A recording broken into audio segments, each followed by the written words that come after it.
आप सभी भक्तों का हार्दिक स्वागत और अभिनंदन है इस पावन शनिवार व्रत कथा में। आज हम सब मिलकर भगवान शनिदेव की कृपा प्राप्त करने के लिए उनकी महिमामयी कथा का श्रवण करेंगे।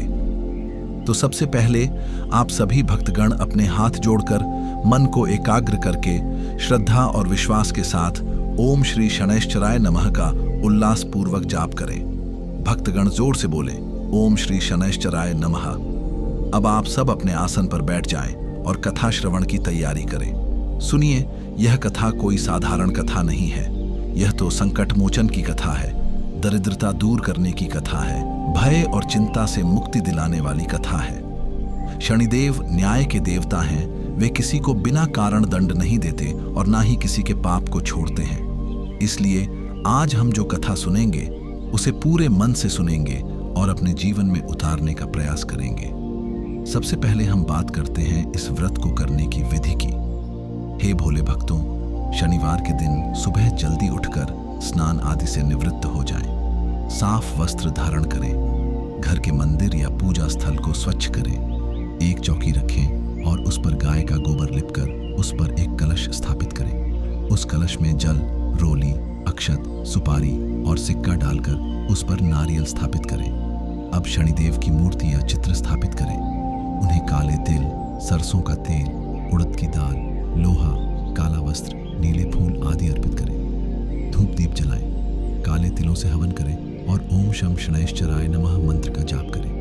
पूरे दिन व्रत रखें और केवल एक समय फलाहार या सात्विक भोजन ग्रहण करें। शाम को दीपक जलाकर कथा सुनें या पढ़ें। यह है विधि विधान। अब प्रिय भक्तों, कथा प्रारंभ करते हैं। सुनिए, सतयुग की बात है। भगवान सूर्यदेव का विवाह छाया जी से हुआ। छाया जी के गर्भ से एक तेजस्वी पुत्र ने जन्म लिया। जन्म के समय ही उनका रंग कजरारा, देह भव्य और आंखें अत्यंत तेजस्वी थीं। उनके जन्म पर सभी देवता आनंदित हुए, किंतु जब उन्होंने उस बालक का रूप देखा तो चकित रह गए।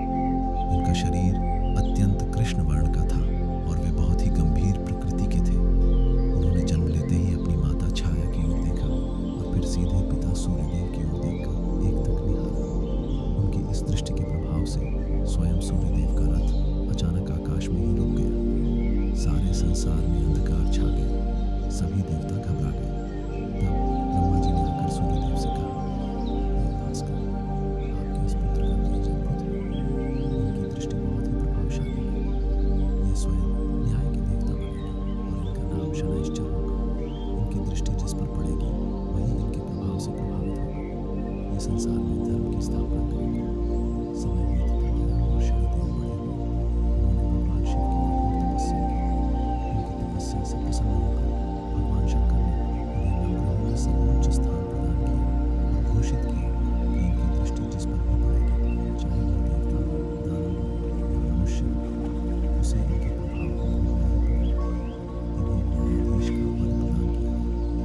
शनिदेव ने अपने पिता सूर्यदेव की परिक्रमा करने का वचन दिया और वे हमेशा उनकी परिक्रमा में लगे रहते हैं। इसीलिए शनि की चाल धीमी मानी जाती है और पसंद आता है राजा दशरथ को। हे भक्तों, सुनिए, एक बार राजा दशरथ शिकार पर गए। वन में उन्हें एक आवाज सुनाई दी, जैसे कोई हाथी पानी पी रहा हो। उन्होंने धनुष पर बाण चढ़ाया और आवाज की दिशा में तीर छोड़ दिया। तीर लगने के बाद एक करुण चीत्कार सुनाई दी।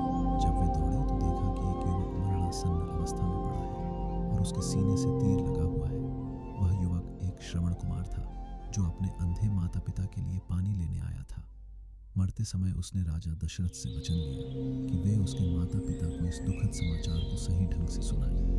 राजा दशरथ ने जब श्रवण कुमार के माता पिता को उनके पुत्र की मृत्यु का समाचार सुनाया तो शोक में आकुल होकर उन्होंने राजा दशरथ को शाप दे दिया, हे राजा, जिस प्रकार हमें पुत्र वियोग में मरना पड़ रहा है, उसी प्रकार तुम्हें भी पुत्र वियोग में मरना पड़ेगा। इस शाप के कारण ही राजा दशरथ को अयोध्या छोड़कर जाना पड़ा और उनकी मृत्यु पुत्र वियोग में हुई। यह सब शनिदेव की दृष्टि के प्रभाव के कारण हुआ, क्योंकि उस समय शनिदेव राजा दशरथ की कुंडली में 7.5 के प्रभाव में थे। अब एक और प्रसंग सुनिए। भगवान कृष्ण के समय की बात है।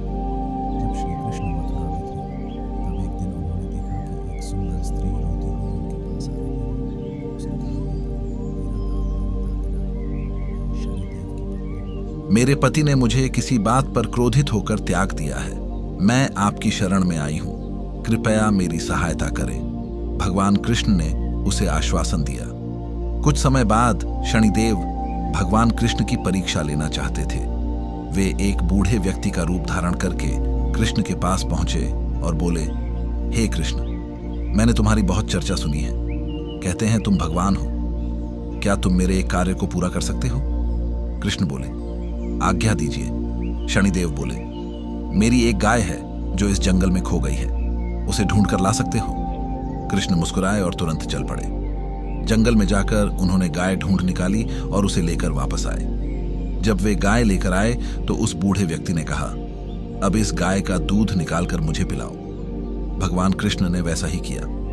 जैसे ही शनिदेव ने वह दूध पिया, उनका भेष बदल गया और वे अपने वास्तविक रूप में आ गए। उन्होंने कहा, हे कृष्ण, तुम सचमुच भगवान हो। तुमने अपनी लीला से मुझे प्रसन्न कर दिया। मैं तुमसे प्रसन्न हूं, वर मांगो। तब कृष्ण ने कहा, हे शनिदेव, आपने अपनी पत्नी लोहितांगना को त्याग दिया है, कृपया उन्हें वापस स्वीकार कर लें। शनिदेव तुरंत तैयार हो गए और अपनी पत्नी को साथ ले गए। इस प्रकार भगवान कृष्ण ने शनिदेव की कृपा प्राप्त की। एक और प्रसंग है राजा विक्रमादित्य का। हे भक्तों, राजा विक्रमादित्य बहुत ही प्रतापी और दानी राजा थे। एक बार शनिदेव ने उनकी परीक्षा लेने का निश्चय किया। वे एक गरीब ब्राह्मण का वेश बनाकर राजा के पास पहुंचे और कहा, हे राजन, मैं बहुत गरीब हूं, मेरी सहायता कीजिए। राजा विक्रमादित्य ने उन्हें बहुत सारा धन देकर विदा किया, किंतु अगले दिन वही ब्राह्मण फिर आया और कहने लगा कि चोरों ने सारा धन लूट लिया। राजा ने फिर धन दिया। यह सिलसिला कई दिनों तक चला। राजा का खजाना खाली होने लगा, किंतु उन्होंने किसी से कुछ नहीं कहा। अंत में शनिदेव अपने वास्तविक रूप में प्रकट हुए और बोले, हे राजन, तुम सचमुच महान हो। तुम्हारे समान दानी कोई नहीं है। मैं तुमसे प्रसन्न हूं। तुम्हारा राज्य सदैव समृद्धिशाली रहेगा और तुम्हारी कीर्ति सदैव अमर रहेगी। ऐसा कहकर शनिदेव अंतर्ध्यान हो गए। अब हम बात करते हैं व्रत खोलने की विधि की। हे भोले भक्तों, शनिवार के दिन सूर्यास्त के बाद, पूजा और कथा के बाद शनिदेव से प्रार्थना करें कि हे प्रभु, आपकी कृपा से मेरा व्रत पूर्ण हुआ है। कृपया मेरे जीवन से सभी कष्ट दूर करें। इसके बाद काले तिल, गुड़ और उड़द की दाल का दान करें। किसी जरूरतमंद को भोजन कराएं। फिर स्वयं सात्विक भोजन ग्रहण करें। ध्यान रखें कि व्रत में किसी प्रकार का कोई दोष न रह जाए। शनि दोष दूर करने की विधि के बारे में जान लीजिए। हे भक्तों, अगर कुंडली में शनि की 7.5 या ढैया चल रही है तो घबराएं नहीं। शनिवार के दिन काले तिल का तेल दीपक जलाएं। काले कपड़े में काले तिल, सरसों का तेल और उड़द की दाल बांधकर बहते पानी में प्रवाहित करें। ओम शम शनैश्चराय नमः मंत्र का जाप करें। शनिदेव की आराधना करें। दान देने से शनिदेव शीघ्र प्रसन्न होते हैं। लोहे का दान विशेष फलदायी होता है। इस व्रत और पूजा से मिलने वाले लाभ अनेक हैं। हे भक्तों, इससे शनि की महादशा, 7.5 और ढैया का प्रभाव कम होता है। जीवन में आ रही बाधाएं दूर होती हैं। नौकरी, व्यवसाय और धन में वृद्धि होती है। मान सम्मान बढ़ता है। स्वास्थ्य संबंधी समस्याएं दूर होती हैं। संतान सुख की प्राप्ति होती है। घर परिवार में सुख शांति बनी रहती है। और सबसे बड़ी बात, भगवान शनिदेव की कृपा सदैव बनी रहती है। तो प्रिय भक्तों, यह थी शनि महाराज की अद्भुत और चमत्कारिक कथा। आशा है आप सबने पूरी श्रद्धा के साथ इस कथा को सुना। अब आप सभी भक्तगण हाथ जोड़कर शनिदेव से प्रार्थना करें कि हे शनिदेव, हमारे सभी कष्टों को दूर करें, हमारी सभी मनोकामनाएं पूर्ण करें और हमें अपनी कृपा का पात्र बनाएं। सब एक साथ बोलें, ओम श्री शनैश्चराय नमः। सबका कल्याण हो। जय शनिदेव।